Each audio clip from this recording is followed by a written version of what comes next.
ನಿಮ್ ಸಮಯ ಬರೋವರೆಗೂ ನಿಮ್ ಶಕ್ತಿ ಏನು ಅಂತ ಬೇರೆಯವ್ರಿಗೆ ಅರ್ಥ ಆಗಲ್ಲ. ಇದಕ್ಕೊಂದು ಒಳ್ಳೆ ಉದಾಹರಣೆ ಹೇಳೋದಾದ್ರೆ, ಕಾಡಲ್ಲಿ ಎಲ್ಲಾ ಪ್ರಾಣಿ ಪಕ್ಷಿಗಳು ಸಹಜವಾಗಿ ಬೆಳಗಿನ ಸಮಯ ಎಚ್ಚರ ಇರುತ್ತೆ, ರಾತ್ರಿ ಸಮಯ ಮಲಗಿರುತ್ತೆ.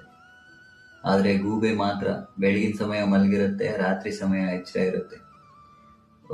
ಇದನ್ನ ನೋಡಿ ಬೇರೆ ಪ್ರಾಣಿ ಪಕ್ಷಿಗಳು ಆ ಗೂಬಿನ ನಿಂದನೆ ಮಾಡಕ್ ಶುರು ಮಾಡ್ತವೆ. ನೋಡು, ನಾವೆಲ್ಲ ಕರೆಕ್ಟ್ ಸಮಯದಲ್ಲಿ ಹುಟ್ಟಿದೀವಿ, ಒಳ್ಳೆ ಸಮಯದಲ್ಲಿ ಹುಟ್ಟಿದೀವಿ, ಅದಕ್ಕೆ ನಾವೆಲ್ಲ ಒಂದೇ ತರ ಇದ್ದೀವಿ. ನೀನ್ ಮಾತ್ರ ಕೆಟ್ಟ ಸಮಯದಲ್ಲಿ ಹುಟ್ಟಿದೀಯ, ಅದಕ್ಕೆ ನೀನು ನಮ್ಮೆಲ್ರಿಗಿಂತ ಭಿನ್ನವಾಗಿದೀಯ ಅಂತ ಯಾವಾಗ್ಲೂ ನಿಂದನೆ ಮಾಡ್ತಾನೆ ಇರ್ತವೆ ಗೂಬೆನ. ಗೂಬೆ ಏನು ವಾದ ಮಾಡಲ್ಲ, ಸುಮ್ನಾಗತ್ತೆ. ಒಂದಿನ ಕಾಡ್ಗಿಚ್ಚಾಗತ್ತೆ, ಕಾಡೆಲ್ಲ ಬೆಂಕಿ ಹತ್ಕೊಳ್ಳುತ್ತೆ, ಕಾಡೆಲ್ಲ ಹೊಗೆ ಆವರಿಸ್ಕೊಳ್ಳುತ್ತೆ.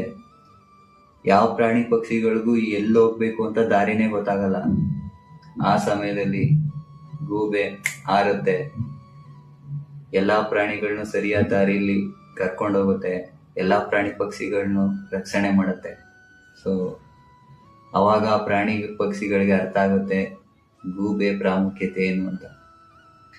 ಸೊ ಇದರಿಂದ ನಾವೇನ್ ತಿಳ್ಕೊಬೇಕು ಅಂದ್ರೆ, ಅನಾವಶ್ಯಕವಾಗಿ ವಾದ ಮಾಡಬಾರ್ದು, ಮೂರ್ಖರ ಜೊತೆ ಮಾತಾಡಬಾರ್ದು. ನಮ್ ಸಮಯ ಬಂದೇ ಬರುತ್ತೆ, ಆ ಸಮಯಕ್ಕೋಸ್ಕರ ಕಾಯ್ಬೇಕು. ಆ ಸಮಯ ಬಂದಾಗ ನಾವು ಮಾಡೋ ಕೆಲ್ಸದ ಮುಖಾಂತರ ಅವ್ರಿಗೆ ಉತ್ತರ ನೀಡಬೇಕು. ನಮ್ ಸಮಯ ಕೂಡ ಬಂದೇ ಬರುತ್ತೆ, ಅಲ್ಲಿವರೆಗೂ ಕಾಯೋಣ, ನಮ್ ಕೆಲ್ಸದ ಮುಖಾಂತರ ಅವ್ರಿಗೆ ಆನ್ಸರ್ ನೀಡೋಣ. ಇದು ವಿಷಯ ಅಲ್ಲ, ವಾಸ್ತವ. Thank you for watching.